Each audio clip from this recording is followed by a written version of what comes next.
Hi guys, this is Valentina Palladino for Ars Technica, and I'm here with the new Runtastic Moment Classic smartwatch fitness tracker device. Runtastic's first step into the more stylish fitness trackers that are available. There are 4 models of this Moment tracker, and it'll do everything from track your steps, your distance, your sleep, track your runs, things like that, all while looking much nicer than a general fitness tracker. So there are 4 models of the Runtastic Moment. There's the Fun, the Basic, the Classic, which is this one, and the Elite. And they all kind of differ, I guess, in style. The Basic and the Fun are more silicone based and plastic, but they look really nice and they have a couple of different color options you can choose from. The Classic and the Elite are much more luxurious. They come in like rose gold, which is this one, silver and regular gold, and with leather bands.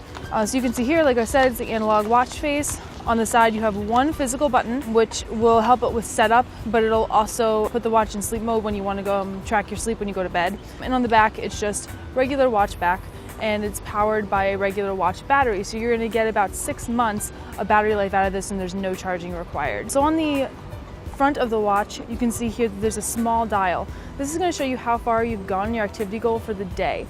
As you walk, as you run, as you go throughout your day doing whatever you usually do, this will change. And as you can see, I'm not at 0% because I have been walking around a little bit, but I'm kind of not quite at 50, but I'm kind of in the middle there, maybe about 25%. And I'll show you now how you can enter in sleep mode actually. So if you were to press and hold this button for a few seconds, the watch vibrates and you can see that the little dial moves to the moon icon. That means that the watch is in sleep mode. When you wake up every morning, you have to remember to press and hold again to make it come out of sleep mode. I much prefer automatic sleep tracking just because it's one less thing I'll have to remember to do before I go to bed and when I wake up in the morning, but this is pretty simple. It's much better than going into an app to have to activate sleep mode. They had the Runtastic Orbit, which came out a year or 2 ago. It looks more like a Fitbit.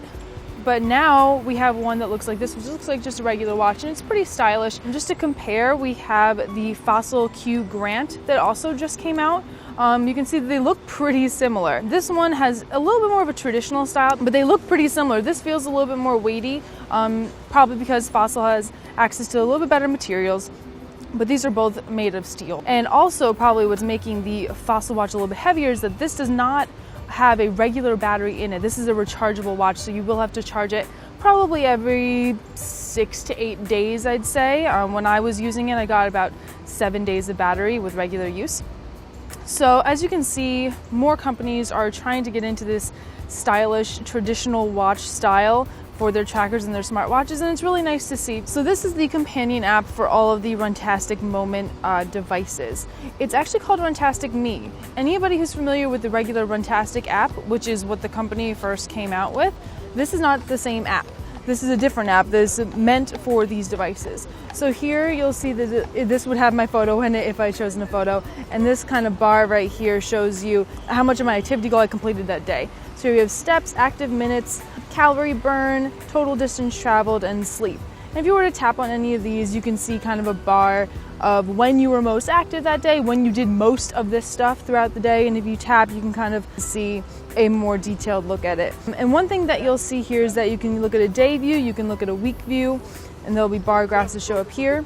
The one thing that's kind of annoying about these devices is that they are attached to the Runtastic Premium or Pro plan. So if you want to look at a monthly view or a yearly view, they will ask you to get a subscription to Runtastic Premium. And that is $4.99 for a monthly subscription or $29.99 for a yearly subscription.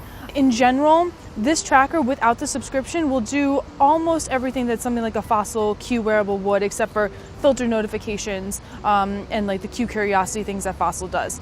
The basic activity tracking, it's pretty much the same thing.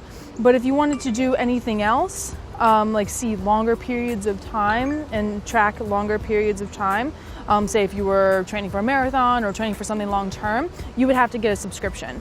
The one thing that kind of tempted me to try a Runtastic Pro membership are tips. At the top here, there's this little square button. And here it'll give you activity tips and healthy tips that you can try to implement in your regular life. This was one of my favorite ones. It kind of tells you when you should do your cardio versus strength workouts if you're looking to build muscle. And this would make me want to maybe subscribe to Runtastic Pro if I were to keep this wearable.